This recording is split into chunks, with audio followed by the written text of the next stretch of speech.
Cristina es supervisora del servicio de cirugía y también coordinadora del área integral de enfermedades digestivas. Voy a intentar ser breve, sobre todo por vosotros, por la hora que es.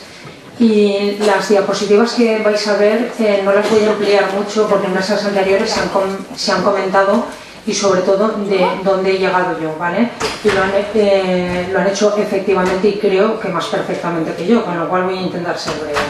Este protocolo nace de la necesidad, como ha comentado Ángela, de todo lo que ha comentado ella, y no diré yo, con una comisión formada por la dirección y por la mayoría de supervisores de áreas quirúrgicas, y entonces vemos, como ha comentado el doctor Semarro, que el estudio ENEAS nos dice que hay muchos efectos adversos unidos a la cirugía. Sobre todo, como veis, nosotros tenemos que actuar sobre los evitables, que en este caso, como él ha dicho, 10,5% son en cirugías, el 3% en cirugía mayor ambulatoria y en total el 36% evitables, que son sobre estos, son sobre los que tenemos que actuar. ¿Cómo lo haremos?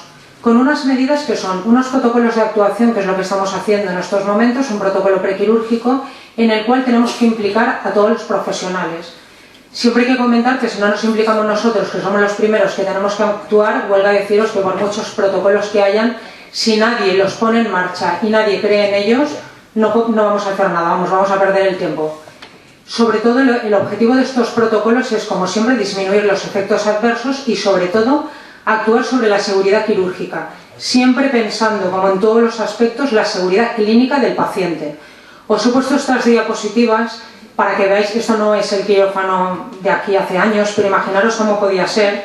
Hemos pasado 500 años y esto es ya os aviso que no es el actual, lo he copiado de internet, pero para que veáis que en 500 años han pasado muchas jornadas de enfermería y muchas bibliografías revisadas para que estemos aquí y vayamos evolucionando. Y con estas bibliografías, que la verdad hemos mirado muchas, hemos visto que tenemos que actuar sobre actividades encaminadas a garantizar la preparación quirúrgica del paciente adulto. Se pensó también en el pediátrico, pero pensamos que era un tema aparte y que nos teníamos que centrar en el adulto. Siempre actuando en las mejores condiciones posibles y minimizando tanto los riesgos como las complicaciones.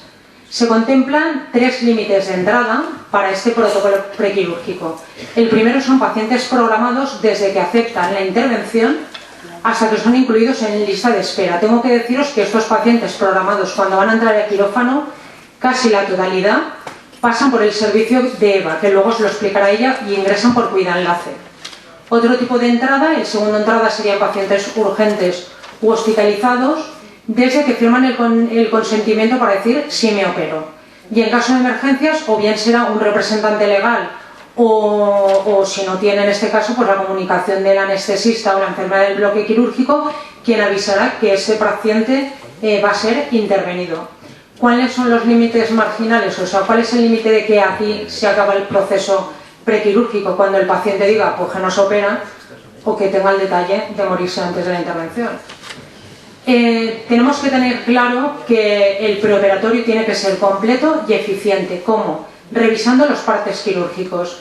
Si tenéis alguna ocasión de revisarlos, son muy completos, te pone el nombre del paciente, la intervención que se va a hacer, si necesita sangre, si es alérgico, si no es alérgico, todo viene especificado en el parte, incluso si va a necesitar una cama de reanimación. Con lo cual, solamente ver el parte quirúrgico podemos ver la facilidad, entre comillas, o complejidad de la intervención. También podemos ver en la historia clínica del paciente, obtenerla y ver todo lo anterior explicado en el parte.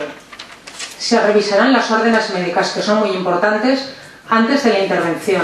No dar por hecho que a todo el mundo le tenemos que poner un enema Casen, por ejemplo. Tenemos que tener en cuenta que estén todas las exploraciones diagnosticadas y todos los consentimientos. Porque hay veces que pues, le falta una coagulación o una radiografía de tórax, que es muy importante.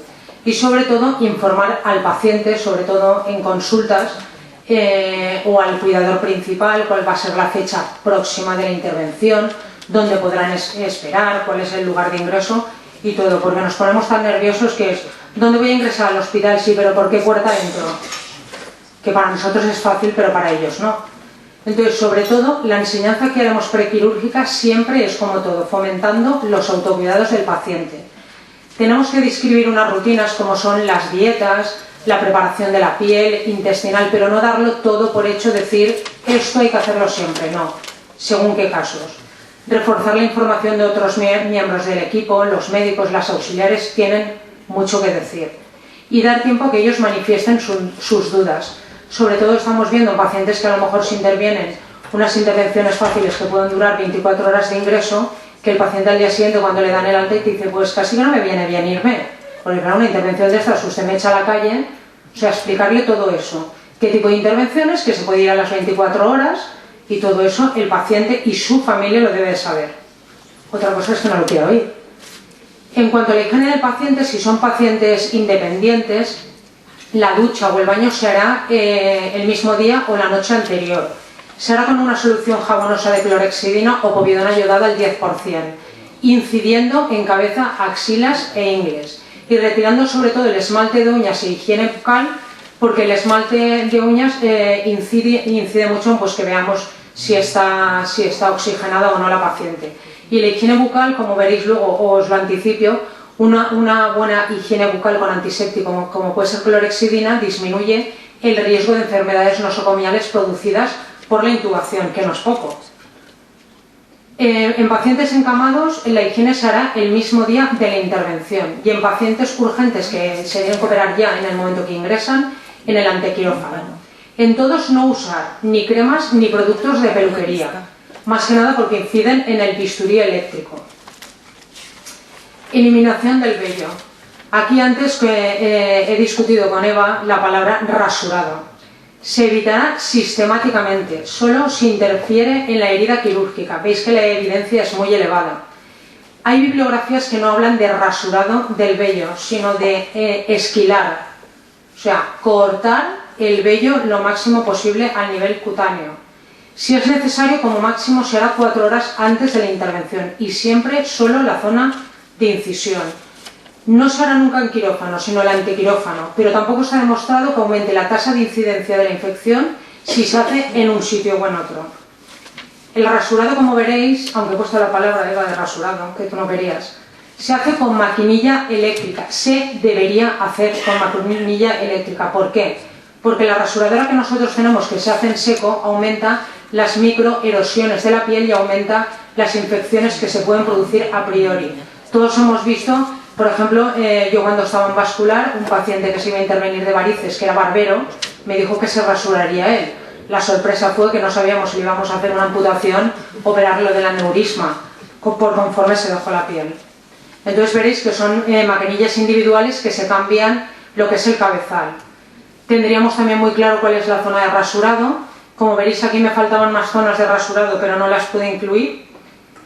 Y sobre todo, como veis, la zona quirúrgica se tiene que lavar en círculos concéntricos hacia la periferia, de dentro hacia afuera. La zona más amplia posible, con una evidencia, veis, que es bastante elevada. Y clorexidina alcohólica. Os estará sonando mucho que el betadine casi no se está utilizando ya. Pero eso es otro tema en el que no voy a entrar. Cuando hablamos de quirófano de trauma, tener que deciros que la retirada de vendajes y yeso será en el antequirófano y se procederá a la limpieza de piel como hemos visto anteriormente. La profilaxis antibiótica tampoco será de una manera ritual y rutinaria, sino solamente cuando nos lo digan las órdenes médicas, que se establecerá en 30 a 60 minutos antes de la incisión, o sea, no ponerlo 4 o 5 horas antes, y sobre todo si prescriben vancomicina o fluoroquinolonas, hacerlo 2 horas antes de la intervención. La dieta se hará según paciente y cirugía. No es lo mismo una cirugía mayor ambulatoria que una cirugía a corazón abierto, por ejemplo, pero sí que hay que guardar siempre las horas de ayunas, que serán como mínimo de 6 a 8, pueden ser más. El tratamiento oral si está prescribido por anestesia, porque hay pacientes intervenidos de corazón que sabéis que tienen que tomar sus antihipertensivos previamente a la intervención. El acceso venoso será un acceso periférico de gran calibre, porque todos sabéis que en un momento de urgencias tienen que pasar muchos volúmenes de líquido o de sangre, y se hará siempre en el miembro contrario a la zona afecta. Si vamos a operar, por ejemplo, un hemitórax derecho, pues se intentará poner la vía en el izquierdo, o en una cirugía cardíaca, que siempre es en el mismo brazo que nos indica el médico, que es el izquierdo en este caso. Como os he comentado antes, los lavados orofaringeos disminuyen las infecciones nosocomiales, no se hará una preparación intestinal rutinaria, o sea, no se lavará el intestino de manera sistemática, sino solo cuando está prescrito, con los productos además que nos diga el médico, porque ahora hay muchos productos a nivel intestinal que están preparados para ello, y siempre bajo las órdenes médicas. O sea, porque a lo mejor decimos, un enema-casen a todos, pues no, porque ese paciente por su patología previa a lo mejor no debe de llevar enema-casen con los productos tan fantásticos que hay ahora. Toda esa documentación tiene que venir reflejada en unos sistemas de documentación, porque como siempre hemos dicho, lo que no está escrito no se hace. En estos momentos nosotros todo lo que hacemos lo podemos dejar reflejado en el programa CARE. Otro programa, que es el HOCSIS, os puede servir para sacar los partes quirúrgicos y, como os he dicho antes, tener toda la información que requerís solo viendo el parte quirúrgico. El registro checklist, que no le damos nada de importancia, es el registro del listado de verificación quirúrgica, como habéis visto antes y os han comentado, es obligatorio porque, para aumentar la seguridad clínica del paciente, y no nos lo tenemos que saltar. Nosotros teníamos aquí un problema, los médicos no lo hacían, pues me da igual, o sea, lo que hagan los médicos me da igual, pero nosotros como enfermeras tenemos que saber que tenemos que tener que realizar este registro, si el paciente está informado, la zona que es, todo, y eso lo tenemos que hacer con el checklist. Y luego también tenemos en este hospital el visor de historias clínicas, en el cual clicamos ahí y podemos ver todo lo que se le ha hecho al paciente o se le pretende hacer, desde consultas externas, la lista de espera en la que está incluida para la intervención, absolutamente todo. Como veréis, este mapa del proceso, que ya lo ha comentado Ángela, es todo el mapa del proceso prequirúrgico. Y ya, para finalizar, os comentaré que la Flores Nightingale me encanta, como siempre, y lo importante no es lo que nos hace el destino, sino lo que nosotros hacemos de él. Gracias. Muchas gracias.